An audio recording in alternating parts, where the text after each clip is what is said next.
dikenali sebagai manic depression, ia merupakan satu isu kesihatan mental yang menyebabkan berlakunya extreme mood swings dan turut kelutkan emotional highs and lows. Walaupun bipolar disorder merupakan lifelong condition, tapi kita boleh manage mood swings dan juga simptom-simptom yang lain dengan menggunakan treatment plan.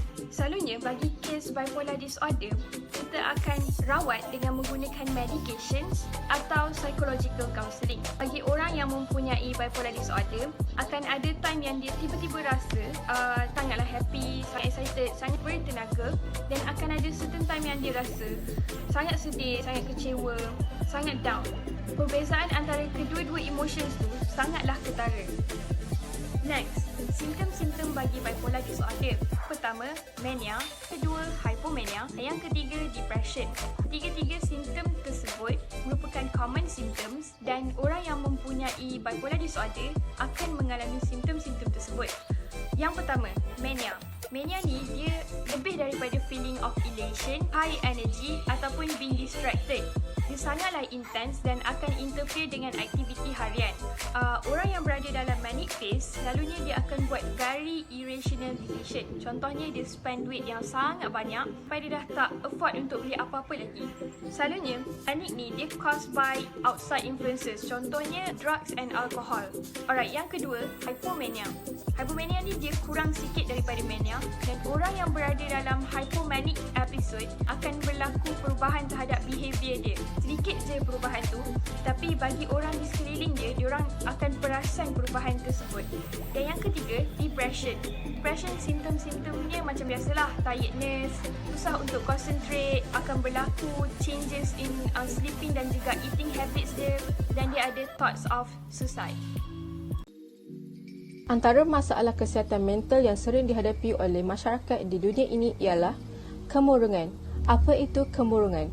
Kemurungan adalah gangguan perasaan yang menyebabkan seseorang itu berasa sedih yang berpanjangan, keletihan ataupun tidak bermaya, cepat marah serta hilang minat dalam melakukan aktiviti harian. Ianya boleh berlarutan sekurang-kurangnya 2 minggu. Penyakit ini boleh dihadapi oleh sesiapa sahaja, tidak kira umur, jantina ataupun bangsa. Kemurungan juga boleh berlangsung selama berbulan-bulan ataupun bertahun-tahun jika kita tidak merawatnya dengan segera. Di Malaysia, kira-kira 2.3 juta orang yang telah mengalami kemurungan pada satu tempoh dalam hidup mereka. Kemurungan di Malaysia dianggarkan pada tahap 8 hingga 12% secara keseluruhan dan dialami oleh kira-kira 20% dalam kalangan remaja yang berusia 12 tahun hingga 17 tahun. Antara tanda dan simptomnya ialah: yang pertama, berasa sedih atau risau, mudah berasa jengkil, kurang bertenaga, perasaan atau percubaan untuk membunuh diri, kegelisahan dan perubahan selera ataupun berat badan. Sekarang saya akan terangkan kesan-kesan terhadap kemurungan ini. Tekanan dan bebanan hidup dalam diri seseorang itu tidak sama, tetapi kesan buruk yang dihadapi oleh mangsa kemurungan sudah pastinya sama. Antaranya dari segi kesihatan fizik. Seperti kita tahu, emosi memainkan peranan yang penting dalam tubuh badan kita. Jika emosi kita terganggu, maka kesihatan kita juga akan mudah terjejas. Sel-sel tubuh badan dan individu juga akan mudah rosak dan mudah untuk diserang penyakit. Jika perkara ini tidak dirawat dengan segera, berkemungkinan perkara ini akan menjadi lebih teruk.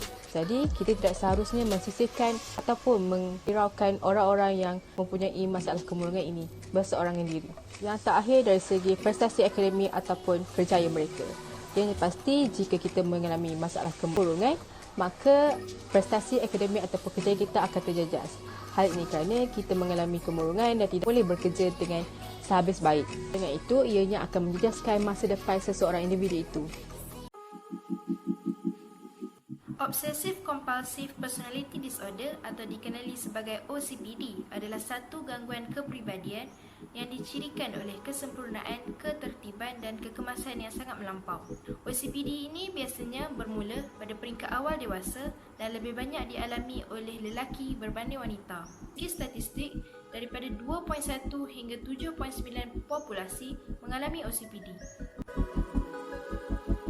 Antara simptom atau ciri OCPD adalah sukar meluah perasaan, sering merasa benar dan cepat marah, sangat mementingkan kebersihan dan kekemasan, sangat terperinci dalam sesuatu keadaan atau barang miliknya, sukar untuk membuang barang yang lama kerana memikirkan ia akan berguna pada suatu hari, sangat mementingkan etika dan moral tanpa pengecualian, dan terlalu memikirkan kesempurnaan sehingga lambat menyiapkan sesuatu tugasan. Antara punca OCPD adalah genetik atau keturunan, trauma pada masa lampau, dibesarkan dalam keluarga yang sangat mementingkan kesempurnaan dan tekanan hidup yang berterusan. Rasa cemas atau anxiety merupakan hal yang normal dirasakan apabila seseorang menghadapi situasi atau mendengar berita yang menimbulkan rasa takut atau bimbang. Namun, anxiety perlu diperhatikan jika ia muncul tanpa sebab atau sukar untuk dikendalikan. Hal ini kerana ia berkemungkinan disebabkan oleh anxiety disorder. Anxiety disorder dan anxiety bukanlah satu benda yang sama. Anxiety dianggap normal jika ia masih terkawal. Jika ia berterusan atau bertambah buruk sehingga boleh menjejaskan aktiviti seharian, ia dianggap sebagai anxiety disorder. Terdapat 6 jenis anxiety disorder. Antaranya ialah GAD, iaitu Generalized Anxiety Disorder. Mereka ini takut kepada masalah kewangan, masalah keluarga, masalah kesihatan dan banyak lagi. Seterusnya ialah fobia. Mereka ini takut yang berlebihan terhadap haiwan, objek atau situasi yang tertentu. Seterusnya ialah gangguan kecemasan sosial.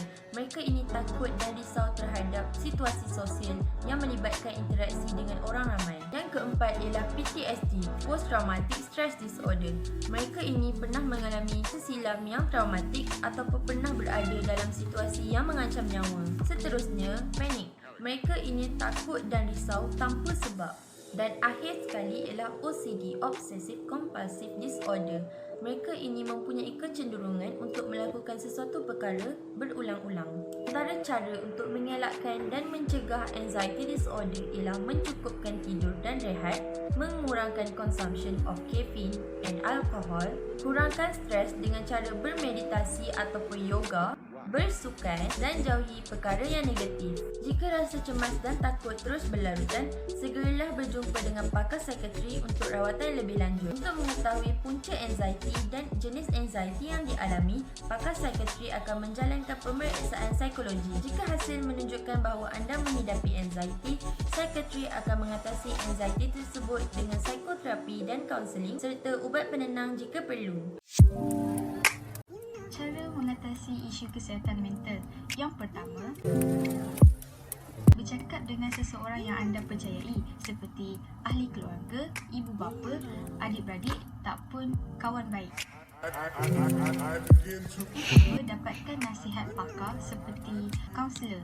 Anda boleh berkongsi masalah anda dengan kaunselor supaya dapat mengurangkan lagi tekanan itu. Selain itu, kurangkan berfikiran negatif. Kita kena set mind kita untuk sentiasa positif dalam apa jua keadaan. Kiranya kurangkan fikir diri kita ni tak guna, kurangkan fikir diri kita ni tak ada orang suka. Okey, buang semua tu daripada kita punya mindset. Kiranya kita kena setkan diri kita ni dengan positive vibe. Okey? Banyakkan aktiviti fizikal seperti aktiviti outdoor macam hiking ke jogging. Tak apa, kita boleh ajak family kita ramai-ramai untuk beredah sekali. Luangkan masa banyak dengan family, so kita akan lupa semua masalah yang kita hadapi. Sibukkan diri kita dengan benda yang kita suka. Kiranya macam kita dah rasa kita tengah fikir masalah tu banyak sangat, penuh sangat dengan dalam kepala, so kita buat benda lain yang kita suka. Contohnya macam makan ke, keluar dengan kawan, tak apa, main game. Banyak benda kita boleh buat yang kita suka untuk distract benda tu. So dalam masa yang sama, masalah tu boleh kita lupakan. Okey, yang paling penting elakkan pengambilan alkohol ataupun dadah. Okey, macam kita tahu benda ni akan rosakkan imunisasi badan kita tau. So kita kena elakkan benda tu. Alkohol dengan dadah ni memang akan rosakkan otak je, tapi dia akan rosakkan akhlak kita sekali.